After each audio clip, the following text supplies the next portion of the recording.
Nós queremos reiterar a nossa alegria, nosso contentamento em receber conosco aqui na IPA, pastor tão querido. Tivemos o privilégio de passar um tempo com ele ontem, também hoje pela manhã, e ele tem sido usado por Deus para falar a essa igreja. E mais uma vez vai nos trazer uma palavra da parte do Senhor para a edificação do seu povo. Então, sem mais delongas, passamos a palavra ao reverendo Daniel Jardim, pastor da Catedral Presbiteriana do Rio de Janeiro, a nossa igreja, nossa primeira igreja no Brasil, e que tem o privilégio também de nos abençoar nessa manhã, servindo ao povo de Ananindeua.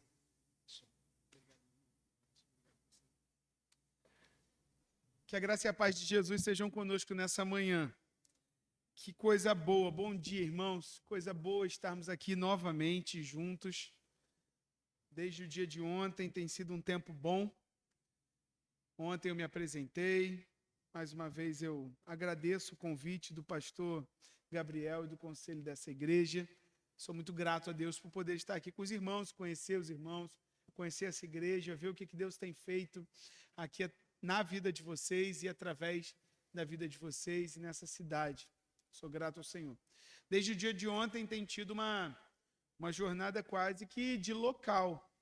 Já tomei banho de rio, já comi filhote, ontem comi açaí, coloquei açúcar, tá, gente? Perdão, não sei quantos de vocês. Não consegui. Hoje, o que me espera, segundo o pastor Gabriel, o que me espera é maniçoba, bacuri. Eu não sei se eu vou conseguir estar com vocês à noite, senão não sei como é que vai ser. Mas, brincadeiras à parte, sou muito grato ao Senhor por poder estar com vocês aqui. Sou grato ao Senhor por ver a realidade, né? Nós acabamos de cantar o que é ser igreja e é um povo unido. Aquilo que nos une é muito, muito maior do que aquilo que nos separa. Eu sou de outra cultura, bastante diferente da cultura de vocês aqui, mas a gente sabe que sobre tudo isso está aquele que nos une como um povo, Jesus Cristo, nosso Senhor. E eu fico muito grato por essa oportunidade. Hoje eu quero conversar com vocês à luz do texto de Lucas, capítulo 24. A gente vai ler os versículos 13 até o 35. Lucas 24, do 13 ao 35. Eu quero convidar você a que se coloque de pé e nós vamos ler juntos esse texto.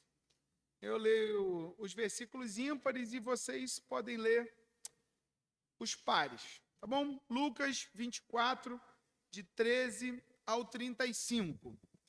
Diz assim a palavra de Deus. Naquele mesmo dia, 2 deles estavam de caminho para uma aldeia chamada Emaús, distante de Jerusalém 60 estádios.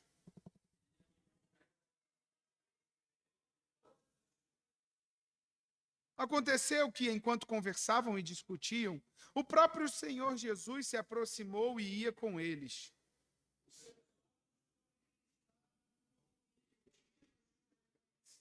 Então lhes perguntou Jesus: que é isso que vos preocupa? E de que ides tratando à medida que caminhais? E eles pararam entristecidos.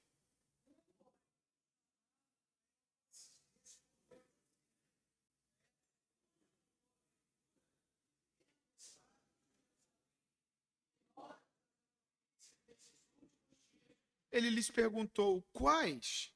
E explicaram o que aconteceu a Jesus, o Nazareno, que era varão profeta, poderoso em obras e palavras diante de Deus e de todo o povo.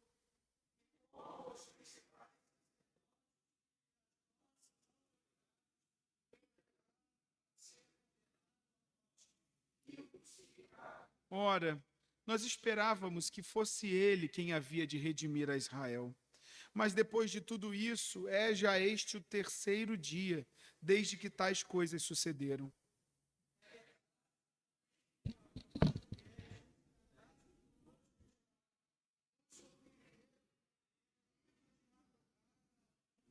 E não achando o corpo de Jesus, voltaram dizendo terem tido uma visão de anjos, os quais afirmam que ele vive.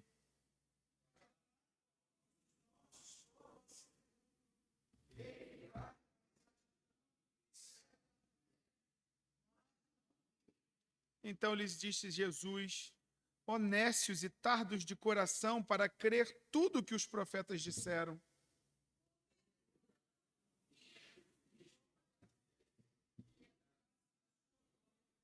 E começando por Moisés, discorrendo por todos os profetas, expunha-lhes o que a seu respeito constava em toda a Escritura.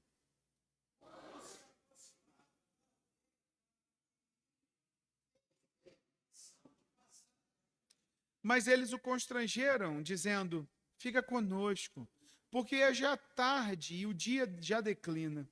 E entrou para ficar com eles.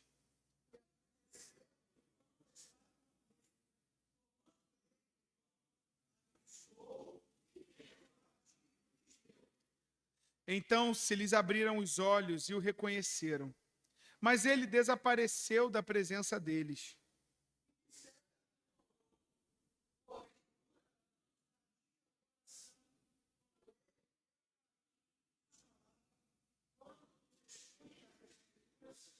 E na mesma hora, levantando-se, voltaram para Jerusalém, onde acharam reunidos os 11 e outros com eles.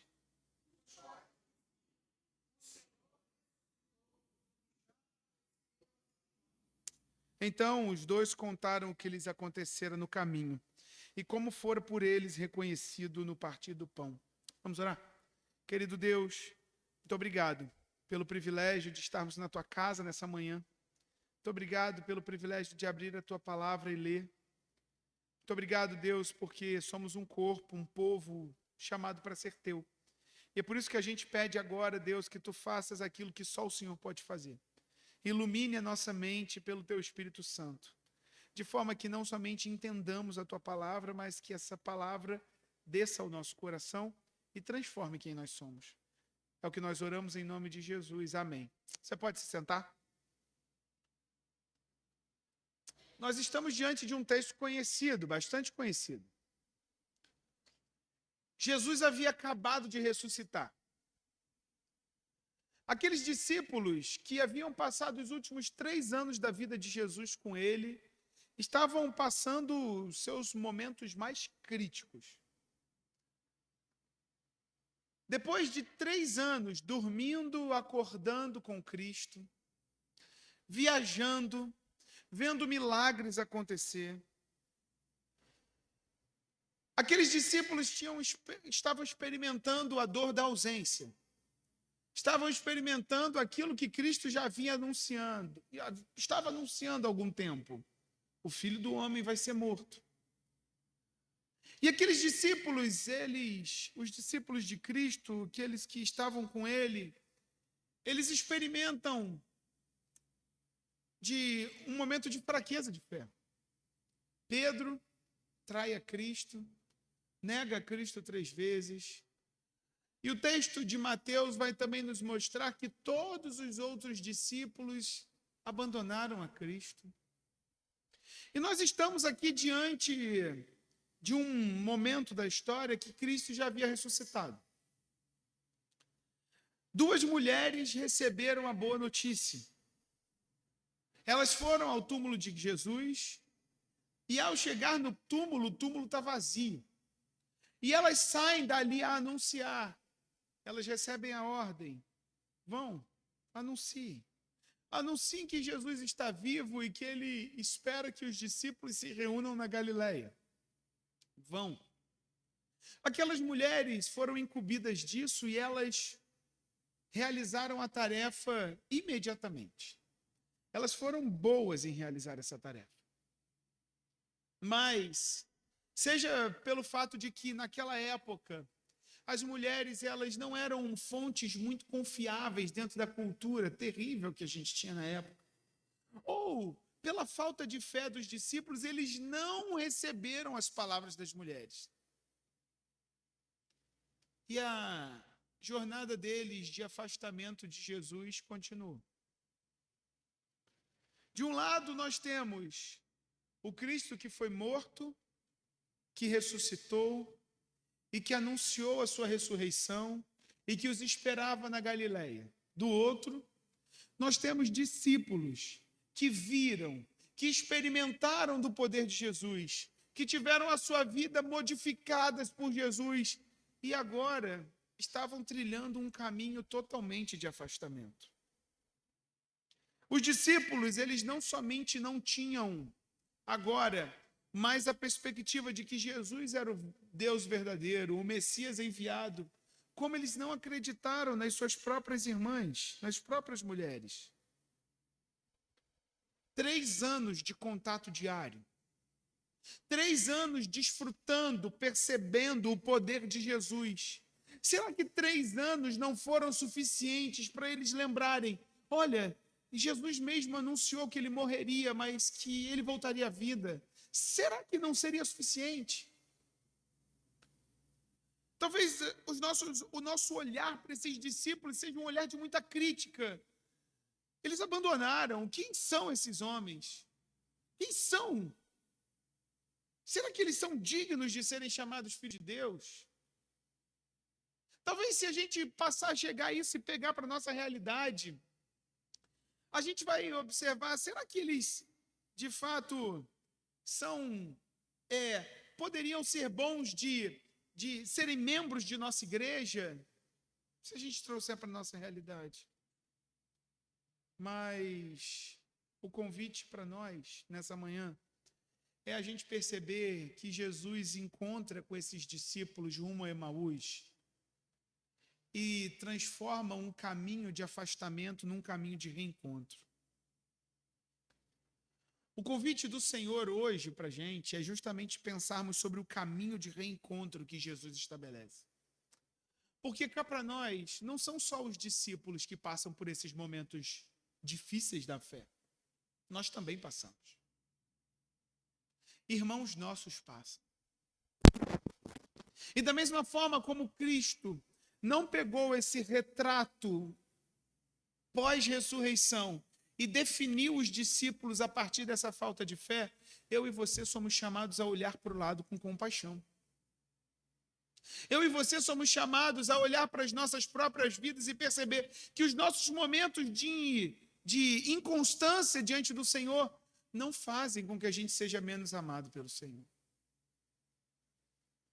O convite é para que a gente se lembre que nós não somos isso tudo que a gente imagina.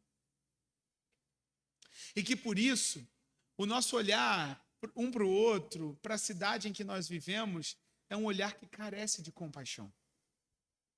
Nós somos desse povo.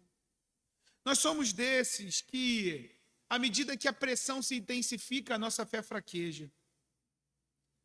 Nós somos desses que, à medida em que as nossas expectativas cerca dos sonhos que a gente tem na vida, elas se frustram, a gente desconta na nossa fé no Senhor. Nós pensávamos que ele era o Messias escolhido, mas já é o 3º dia. E é isso, os discípulos, eles entram no caminho de Emaús. E esse é um caminho muito marcante. Porque Emaús é um lugar no qual eles não viveriam o ministério que Cristo havia começado na vida deles. Esse caminho é como se eles estivessem, de fato, dizendo: vamos voltar para a nossa vida de 3 anos atrás. Vamos abandonar tudo que a gente tem e voltar. Não vale mais a pena. Ninguém sabe direito onde Emaús se localizava, mas pela distância aqui que a gente tem na Bíblia, ela ficava a cerca de 11 quilômetros de Jerusalém. Numa caminhada devagar, é como 2h30, 3 horas de caminhada, talvez, se muito. E eles não tinham mais o porquê permanecer em Jerusalém. Jerusalém, o templo, a sinagoga, não tinham mais. E depois que passa o 1º dia, Jesus não ressuscita, o 2º dia, Jesus não ressuscita, deu o 3º dia. Dentro daquela cultura, ressuscitar depois do 3º dia é impossível. Lembram do exemplo de Lázaro? Quando Jesus chega na aldeia ali e as próprias irmãs falam, olha, se o Senhor tivesse chegado antes, os dias já se passaram muitos. E aqueles homens, eles, no terceiro dia, quando a esperança acaba, eles voltam para Emaús, eles abandonam. As mulheres haviam dado o recado, Jesus quer que vocês vão para Galileia. Mas a razão, a cabeça deles, dizia a eles, acabou. É hora de recomeçar. E esse talvez seja o primeiro ensinamento desse texto. Um ensinamento que precisa ser aplicado para as nossas vidas. Os problemas das nossas vidas, eles, quando afetam a nossa fé, fazem com que o desânimo nos leve para longe de onde Deus quer nos encontrar. Emaús, aqui, é como um caminho do recomeçar, mas recomeçar longe de Deus. Recomeçar com o padrão fora do Senhor. É o caminho do desespero, é o caminho da falta de fé, é o caminho do, olha, você não vai conseguir, desiste disso. Esse é o caminho de Emaús. Mas cá para nós, sendo muito sinceros, aqueles dois homens não são os únicos a percorrer esse caminho, não é? Um homem que tem como a provisão que traz para o seu lar como um orgulho muito grande, quando perde o seu emprego, pode se encontrar no caminho de Emaús, não pode? Uma mulher, ou um homem ou uma mulher, que vê o seu casamento indo por água abaixo e não consegue encontrar meios de restaurar esse casamento, pode ir para o caminho de Emaús. Pais que veem os seus filhos caminhando para longe do Senhor, ou pais que perdem pela violência os seus filhos, podem partir para Emaús. Eu e você lutando contra os desejos do nosso coração, que dia após dia olham e pensam, olha, não dá mais. Eu não consigo sair dessa vida. Pode ser que a gente trilhe esse caminho de Emaús. Nós precisamos nos lembrar que nós não somos tão bons como a gente imagina que a gente é. Nós precisamos nos lembrar que o nosso irmão, aquele que está sentado do nosso lado, ele tem lutas e mazelas grandes na sua vida, que muitas vezes vão fazer com que o retrato atual da vida deles não seja compatível com aquilo que durante a vida toda ele diz ser. A nossa sociedade nos diz, se você é isso, se você pensa isso, se você sente isso, então essa é a sua identidade. A sociedade coloca estigmas no nosso coração. Então, abraça isso se você é. Mas o que Jesus está fazendo aqui? O que Jesus está nos indicando? Ele pega esses discípulos e ele encontra esses discípulos no meio do caminho. E ele ouve esses discípulos.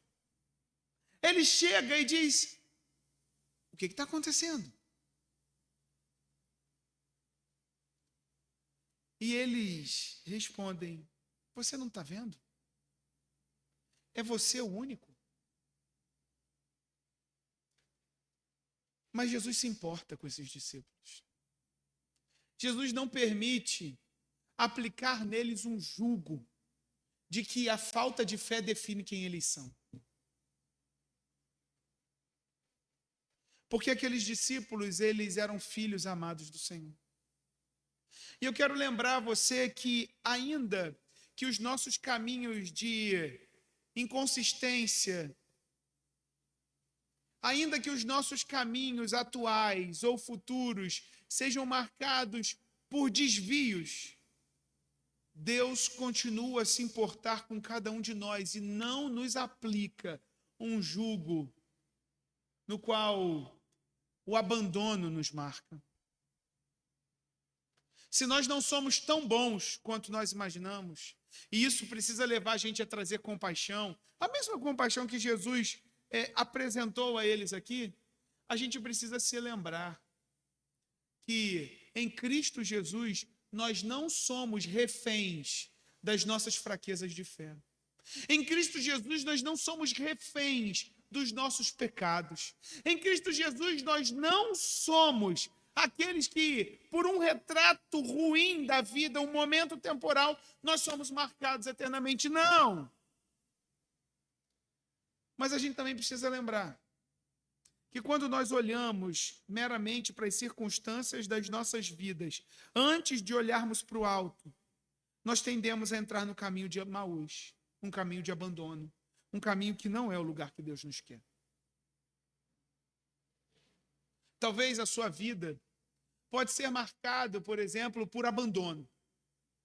Abandono familiar, abandono no seu casamento. E talvez quando você olha para isso, você fala, olha, não dá. Não tem como, o meu caminho é ser sozinho. Mas eu queria te lembrar que em Cristo Jesus você não é mais marcado ou marcada pelo abandono, mas antes ele te adota como filho e te recebe. Talvez você tenha uma luta muito específica com relação a algum pecado, afinal, todos nós temos. Quem é que poderia dizer que não? E eu quero te lembrar que apesar do mundo dizer você é isso, você é um adúltero, você é um mentiroso, você é, seja lá qualquer coisa, você pode botar o adjetivo que for, que o seu pecado faz com que você se designe. É Jesus quem nos encontra nessa caminhada, nessa jornada, e diz, ei, o que está acontecendo?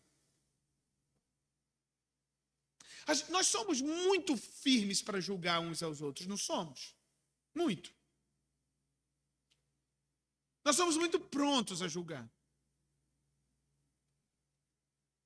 E eu não vou entrar num erro de dizer que não pode haver esse tipo de julgamento. De fato, precisa. Há um padrão no qual o povo de Deus se estabelece. No entanto, o que Jesus nos ensina é que aqueles que foram marcados como filhos, como amados do Senhor, os seus retratos momentâneos de afastamento não definem quem eles são diante do Senhor. É plenamente possível que você lembre de um irmão, de uma irmã, que já foi muito operoso, até aqui na igreja. Eu não conheço, você deve conhecer. E que por qualquer circunstância da vida se afastou. Ah, o irmão perdeu a fé. Ah, o irmão quer a igreja do jeito que ele quer. Ah, o irmão já não está nem aí para a comunhão. Eu quero fazer um convite para você. Para que você se lembre do caminho de Emaús. Um caminho no qual Jesus vai e reconhece que aqueles filhos não são fadados ao estigma da falta de fé. Nós somos um corpo chamado a união um com o outro. Também não seja inocente. As circunstâncias ruins da nossa vida abalam a gente. Abalam. Mas nós não estamos sozinhos diante dessa luta. E Pedro nos serve de exemplo para isso. Pedro nos serve de exemplo, por exemplo, naquela passagem no qual ele tenta andar sobre as águas, você lembra? E Pedro está ali, está tudo indo bem, eu quero ir até o Senhor, e Jesus diz, então vem. E Pedro começa a andar sobre as águas também, e olhando para aquela tempestade afunda. O Pedro que anda sobre as águas é o Pedro que afunda. E você sabe o que é passar por isso? Não sabe? O crente que antes, poxa, estava vendo a sua fé florescer, em algum momento tem a sua fé sufocada, você sabe? Esse é o caminho de Emaús. E um compositor americano, para expressar o que nós estamos falando, ele tem uma música assim. O que eu devo fazer para ter a fé para sair desse barco? Rumo ao encontro com Jesus. As ondas gritam e riem de mim. Me lembram das minhas derrotas e dizem que eu nunca vou vencer. Mas a voz da verdade, a voz de Deus me diz uma história diferente. Me diz para eu não ter medo e eu escolho acreditar na voz de Deus. Queridos, o rumo, a estrada para Emaús não é a estrada que Deus nos manda seguir. Apesar de muitas vezes nós trilharmos esse caminho. Ou esse lugar de desânimo. E para nós não trilharmos esse caminho, ou nós sairmos dessa estrada, nós precisamos olhar para Deus, olhar para o alto, olhar para a voz do Senhor, que são muito além e muito superiores às vozes das circunstâncias na nossa vida. Deus quer nos guiar para Galileia. Mas esse texto continua. Se a gente olha e parece que a nossa vida é muito parecida com a desses discípulos, se a falta de fé nos leva para um lugar de desânimo, de desistir, a gente vai perceber outras nuances nesse texto. Aqueles discípulos, eles já estão longe de Jerusalém. Eles já tinham tomado a decisão, não tem dúvida do que eles estão fazendo. Um terceiro viajante os encontra na estrada.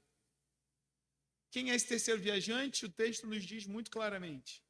Jesus é esse viajante. Ele encontra com esses homens na estrada. E eles, olhando para Jesus, não reconhecem Jesus.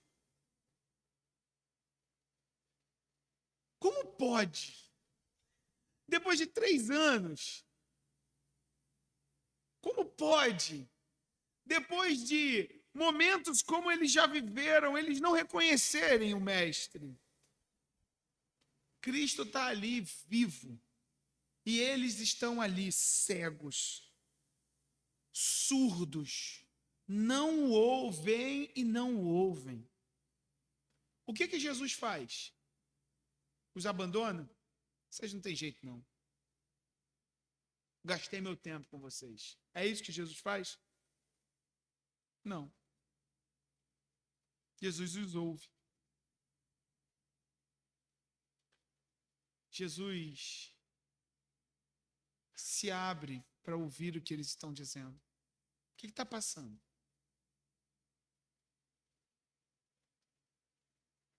Você não está sabendo, não? Você não está sabendo o que aconteceu com Jesus, o varão profeta?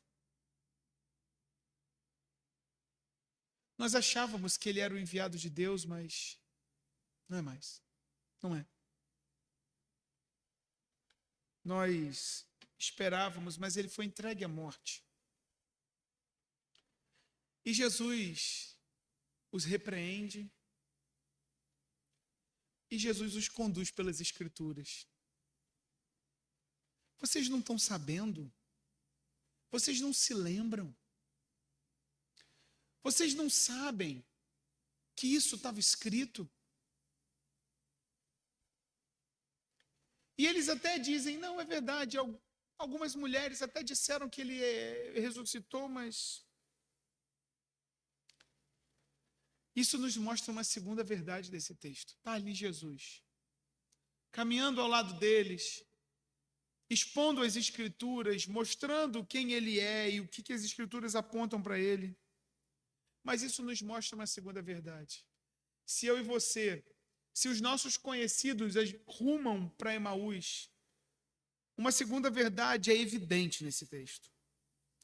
Não importa onde você esteja, se longe ou perto, não importa o que você já fez ou o que você faz, Jesus se importa com você e te encontra do jeito que você estiver. Ninguém está longe o suficiente que o amor de Cristo não possa encontrar. Mesmo não tendo aprendido e praticado que eles deveriam crer no Deus que é todo-poderoso, e tendo abandonado tudo de volta para Emaús, Jesus vai até eles. Jesus vai até o Pedro que o nega. Jesus vai até os discípulos que pecam contra ele. Jesus vai. Jesus vem ao nosso encontro quando nós éramos seus inimigos e nos reconcilia com Deus. Esse é o amor de Deus. Não é um amor destinado àqueles que merecem, mas é um amor destinado àqueles que não mereciam. E não é isso o conceito de graça? Um favor dado que nós não merecemos? Eu quero te lembrar que você não deve se relacionar com Deus. Aliás, esse não é possível se relacionar bem com Deus desse jeito, se você basear o seu relacionamento naquilo que você merece. Não, é justamente isso. É por isso que Jesus entra na história. Porque nós não merecemos nada de bom de Deus. Porque nós somos pecadores, miseráveis. E Jesus vem ao nosso encontro, não somente nessa estrada de Emaús, mas Jesus, não levando em conta o ser igual a Deus, o ser como Deus, se encarna, se humilha, se torna um homem servo, um servo sofredor que vai até a cruz, humilhante, a fim de reconciliar com Deus todos aqueles que o reconhecem como Senhor e Salvador das suas vidas. Jesus não se apresenta para aqueles que acham que são bons demais. Não é isso que ele diz? Os bons, os sãos, não precisam de médico, não. Esse texto nos mostra bem da ação graciosa de Deus atrás de nós. Deus está obstinado em trazer para junto de si todos aqueles os quais Ele ama. E a graça de Deus é muito maior do que o pecado que nos escraviza. A graça de Deus é muito maior do que o desânimo que nos leva para longe. A graça de Deus é muito maior do que as frustrações que a gente tem na jornada de vida. O Senhor nos chama para junto e diz: ei, o que está acontecendo? Mas a verdade é que a palavra de Deus é a única fonte que pode vivificar o seu povo. É o que a palavra de Deus faz. E eu quero trazer uma outra aplicação, não somente que eu e você somos chamados a reconhecer a nossa fragilidade, mas a graça de Deus sobre nós. Mas a você fazer um exercício, talvez, essa semana.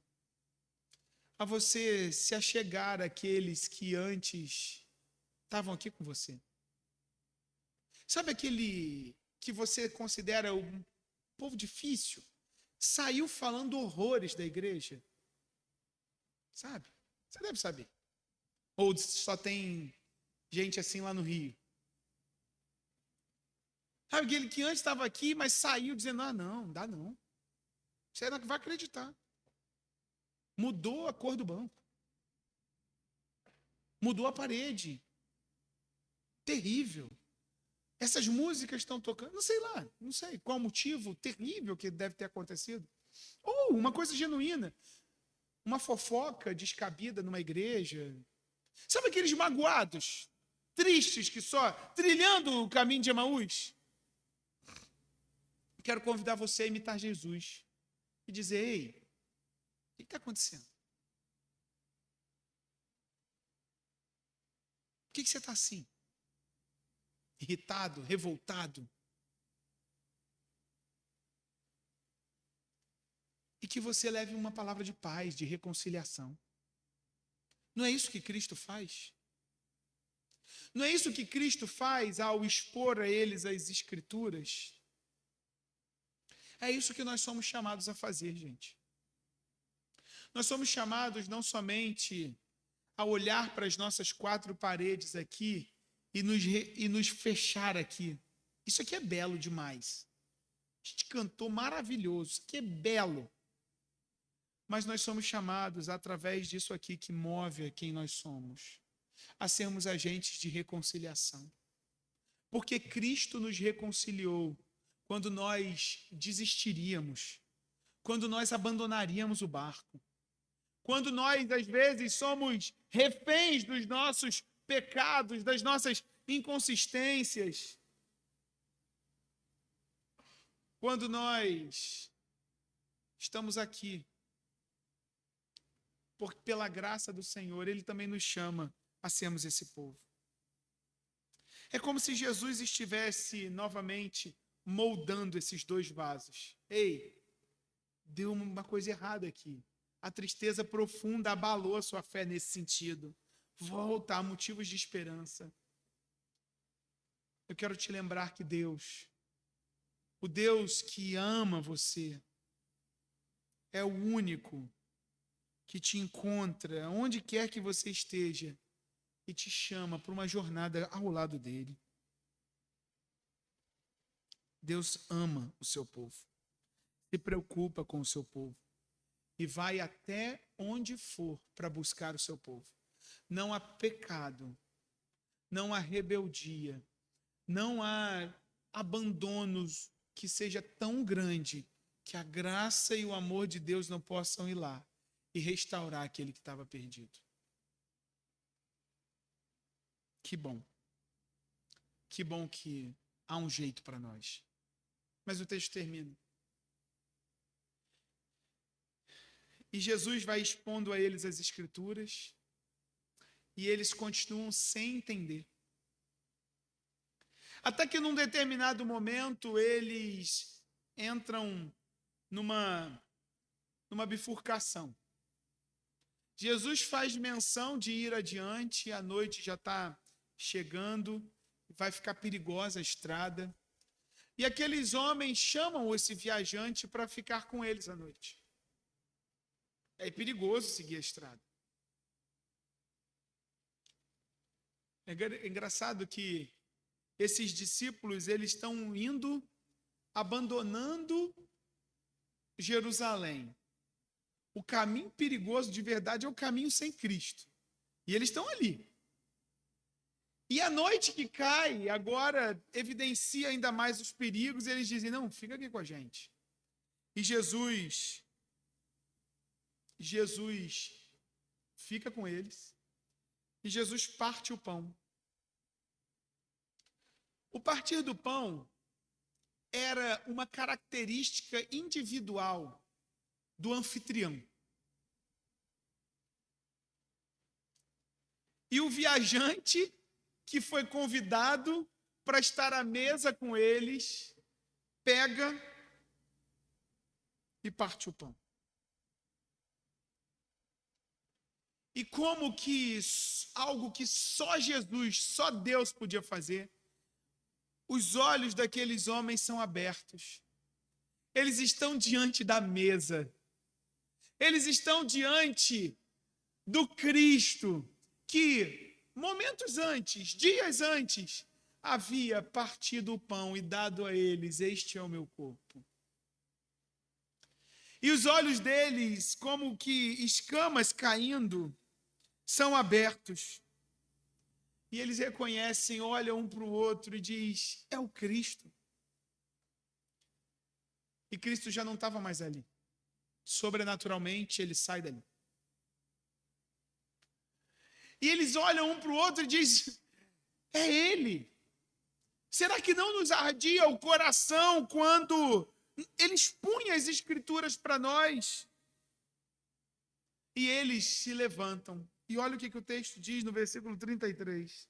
E na mesma hora, levantando-se, voltaram para Jerusalém, onde acharam reunidos 11 e os outros com ele.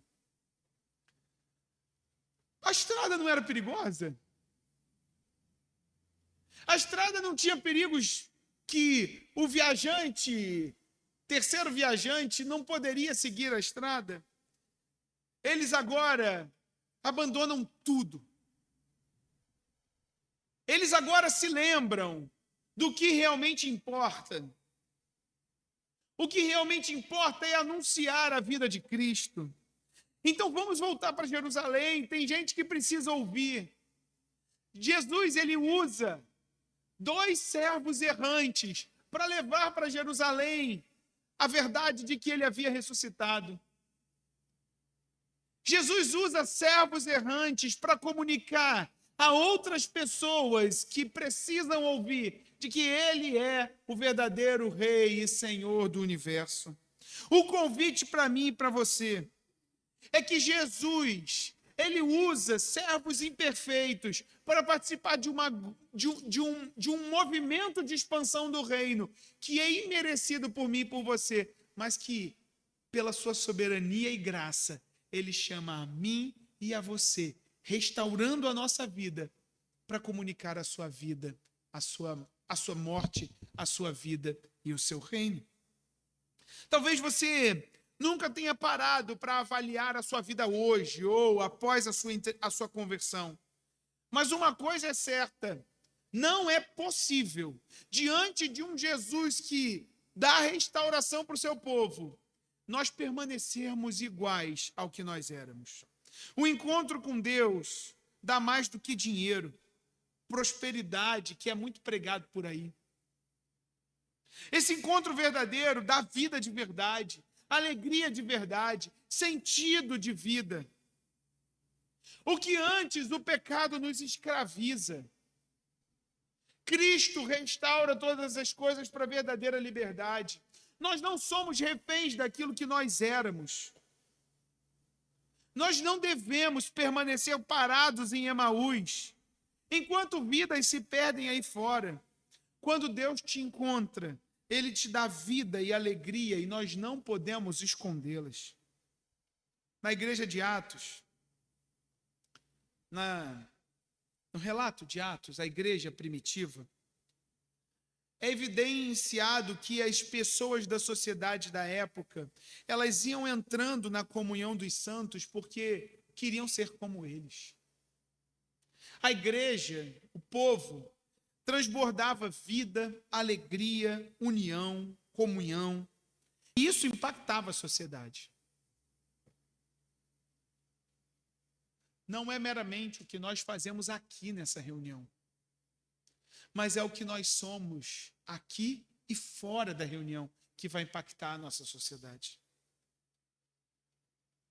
O caminho do reencontro, o caminho do abandono diante do Senhor Jesus se torna o caminho do reencontro. A tristeza foi transformada em júbilo. A falta de fé foi transformada em encorajamento. E eu sei que a gente precisa disso. A gente precisa disso para seguir a caminhada. A gente precisa disso para voltar com a nossa vida firme com o Senhor. A gente precisa disso para mais 50 anos de igreja. A gente precisa. Mas o bom, o melhor disso tudo, é que o Senhor, Ele continua a restaurar os corações, as vidas e a fé daqueles que são chamados para serem os seus filhos. Até porque, lembra o que as mulheres anunciaram? Jesus quer que vocês vão para Galileia. Jesus tem um encontro com o seu povo marcado na Galileia naquela época.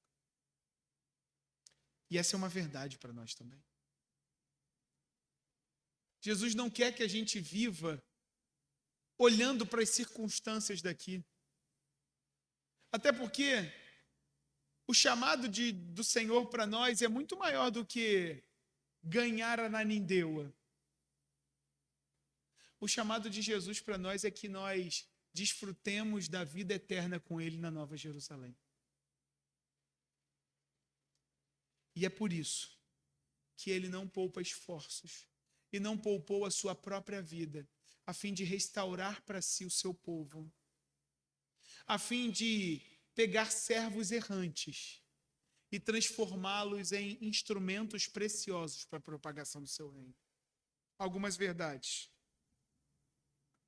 O pecado diante de Jesus não define quem você é. O Senhor Jesus, Ele encontra o seu povo, independente de quão ruim seja a nossa vida. Há restauração. Há um lugar na mesa de Cristo para todos aqueles que, reconhecendo-o como Senhor e Salvador, colocam-se diante dele. Mas Cristo escolhe todo o seu povo, não por conta de mérito, mas pela sua graça, para fazerem parte da expansão, de serem cooperadores do seu reino. E então, anunciar aquilo que ninguém pode conter: o avanço do evangelho no mundo. O caminho do reencontro. Há lugar na mesa do Senhor. Há lugar na mesa, no banquete, para todos aqueles que, pelas suas próprias forças, caminham errantes, fracos na fé, mas que em Cristo são restaurados, são reconciliados com o Senhor. Emaús não é o nosso lugar. Como o pecado não é o nosso lugar. Como a falta de fé não é o nosso lugar. E nós somos chamados a sermos agentes de reconciliação. Que Deus nos abençoe. Que Deus nos faça lembrar que o nosso caminho é Galileia. É o encontro com Ele. E não Emaús, num caminho distante. Há lugar na mesa do Cordeiro. Que Deus te abençoe.